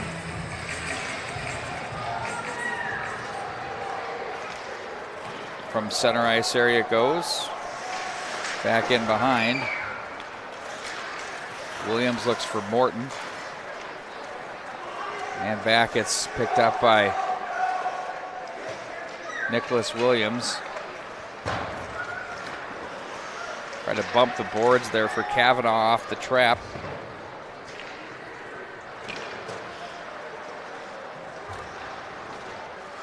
These Pioneers will be taking on the Benilde St. Margaret's Red Knights next. That's going to be on Thursday. Oh, another wide shot. 7 p.m. start time there. Doesn't get any easier for this Pioneers team, does it? No, it doesn't. The Red Knights lost to Moorhead by a score of 3-2 today up in Moorhead. Moorhead's playing some very good hockey. They are. They're stringing it together, some really nice quality wins. Against quality opponents, too, which is even more bigger feather in their cap, so to speak. But again, Benilde St. Margaret's, I still don't think we've seen their best game yet. Against Lakeville South, they had kind of a goal eruption, but I think this is a team with a wealth of ability and, almost need to get out of their own way. But we've talked about Benilde simplifying their game, and when they do, they become a little bit more effective. But it should be a nice contest between two very quality programs. The sectional matchup, everybody, it's the charming one, Hill Murray and White Bear Lake, we get it. But I'm really delayed penalty coming up on Edina. I'm really intrigued to see what Stillwater looks like, Bart, with Hill Murray. I want to see those two match up. And they're in the perfect spot because all the focus is on White Bear Lake. White Bear Lake finally lost a game to Irondale, which is a bit of a surprise, and Hill Murray beat them 10-1 earlier. Then you lose 4-1. 4-1. Whoa. Maybe they started reading the headlines. What is going on out here? Looks like Edina's Oberman's going to go, so it's going to be 5-on-4. So power play for the Pioneer team. But this Stillwater team, we've seen how they can defend. They have heavy. some size, and they can play the game the right way and still finish too. So I like they'll them. be heard from. I like them a lot. They shut out the Hounds 3-0 yesterday. And they were effective against Minnetonka in their own backyard a couple weeks ago. They're really good. Now it's power play time for the Pioneers as they look to go to work here. Shot and a save by Hogue. The rebound for Fleischhacker. Good stick by Dahl on that one for Edina. Boltman swats at that puck, pulls it away, bumps it off the boards. Now he looks for Dahl, who will just help it out of the zone. And it's going to be Palatichuk back in his own zone as he'll go from left to right. Gives over to the right wing for Eischen. Ooh, nice touch pass. Strobel to Eischen. Deflected there off the skate of Nicholas Williams. Eischen looks back up high. That missed the mark for Palatichuk. The D-man with 23 points, 19 helpers on the season. Yeah, very involved. I thought Eischen should have taken that shot instead of forcing that through traffic. He had a pretty good look at Loudon Hogue. The Big Al McGinnis of this Hill Murray Pioneer edition. I thought I'd go back old school there. I kind of like that. And Fleischhacker's the Gary Suter. Oh, sure. Okay. I would say Paul Reinhardt. Oh. Back up to the line they go. Pierre, the wrister. They're going to have to hockey DB him if they watch this one on delay. That's so funny. It's just how much talent was on that Calgary backline at that time. It's absolutely insane. It's worth the DB. It is worth looking at those old rosters. Paul Ranheim a part of it. Knocked off the stick, pair of sevens. Pierre and Williams. Eischen to the corner. There's a chance out front. Eischen with a chance. Now Pierre takes over.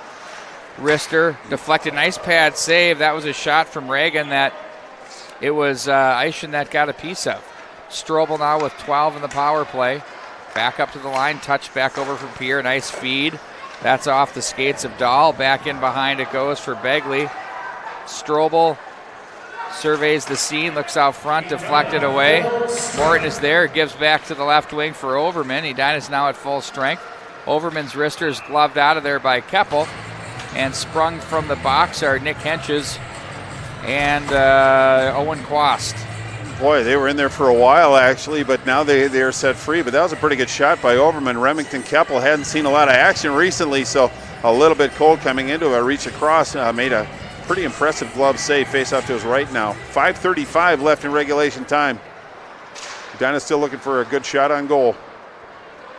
Back behind the net it goes. This has been a sizzling fast hockey game as far as real time is concerned. Appreciate that on the Saturday night. It's going to get done less than 2 hours. Right. I mean, usually, there's just not been a lot of whistles. There's just been, moments of 3-4 minutes of play here between these two teams. Kind of the way kind of something you hope for. That's how the game should be played, and these two teams are doing a great job of it. Back into the corner, Tabacal is there. He's spun off the puck by Boltman. Godbout walks the corner, knocked off his stick by Gunnar Johnson. Sent right back in by the stick of Gruba. All the way around it goes for Jensen. Now Overman with it, or check that. That was DeVoe with it as he sends it in. Ooh, Henches nearly went old school, dumping him into the box there. Now it's going to be Willie Johnson. Wasn't from lack of effort. It's the old Al Secord. Off the boards from the corner. Hardy now comes away with it. They play this over to the far wing. Pioneers now set up and play to the right wing side. Nothing there. Now they go left. Through center. Knocked down by the stick of Enriquez. They're going to have to hurry. There's a shot. Save. Hogue. Rebound. That one gets through. Covered up by Hogue. Nice job there by the Edina goaltender. Well, Enriquez got kind of flat-footed, tried to catch up and chase the play a little bit, but it was Loudon Hogue who made not only the first save, but the second and the third follow-up saves. Then it got a little dicey. He just jumped out and covered that puck. But Pete, I brought up earlier that, back-to-back games that maybe look for some mental fatigue from this Pioneers team. They've actually gotten better as this game has gone on. I would agree with that 100%. Whatsoever. It's been really impressive. No, they've just been ramping it up each and every different level each time they each period they play. But Edina, they're struggling a little bit, and that's a credit to Hill Murray, not a detriment to Edina. It's just Hill Murray playing very sound. Edina's worked very hard in this hockey game, no question. It's just a matter of a couple of turnovers that have led to the difference. And I think you look between the pipes that Remington Keppel has been the real deal. And let's be honest, Jimmy Clark's not in the lineup. That doesn't help either. But the fact is the Pioneer goaltender has been rock solid in this one. Well, the Pioneers as a group defending has been rock solid. And Remington Keppel, when called upon, he's made every save that he's needed to. But no second chance opportunities. And I think that's a key to Edina's success as far as putting the puck in the net this year. It's not necessarily off the rush. It's not the first shot generally, but normally the follow-up, and they've really limited those very effectively tonight. Pioneers enter this game 8-2-2, and it's funny. You're looking at a team and you say, wow, they got to find some consistency. Well, they're 8-2-2, which is pretty darn good. Well, it's just the last 6. Exactly, but that's what lulls you to sleep, because in this it's almost like a football Sunday where there's not a ton of games, and you watch it closely. Here comes Boltman out of the zone. Pierre tries to get a stick on him as Boltman carries to the corner. He's jammed on the play. They'll try to find some room with this puck as they pin up off the end boards.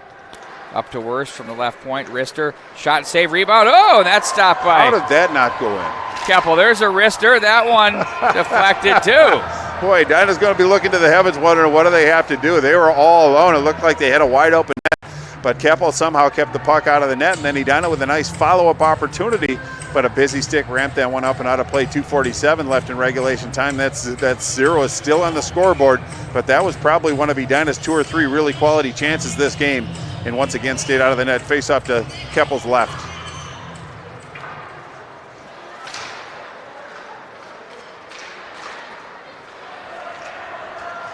Left wing across the line. That one misses the mark. Up to the line, that's held in by the defensive Reagan. Now Tenches with it. Calmly pulls that one away from Tabacal. Over to Enriquez to the right wing side. That's Borst, finds Willie Johnson across the line. Johnson will send that one in, steered out of there by Keppel. But you need special teams and goaltending to win when it comes to the postseason.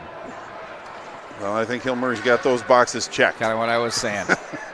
Pushed over to the right wing side, and they're still a pretty relatively young hockey club. Yeah, in fact, you look at Nick Pierre, just a sophomore, and Fleeshaker, a junior. Strobel's going to graduate this year, but they still have plenty of horses to run with.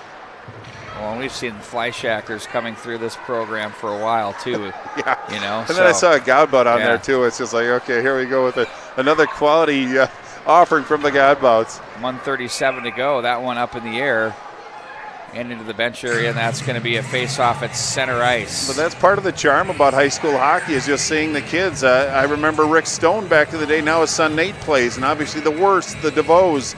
I mean, the names are familiar. Sometimes it takes, 15, 20 years for them to get here, but some familiar names in a lot of different programs, but that just means that they're growing through their program, which I think is really what sets Minnesota high school apart from all the other programs in the country. Through center. Now it's Wyatt Worst. Misses the mark. Looking for Overman, and that's Hardy to play back in behind the net. Nicholas Williams from the right wing side. The defenseman plays ahead to Overman, who will gain the line and chip this one back into the far corner. DeVoe is going to forecheck on Palatichuk. Now Michelson is there to play to the left wing side. Nicholas Williams is there, sent right back in by DeVoe. 1 minute remains here in the third period.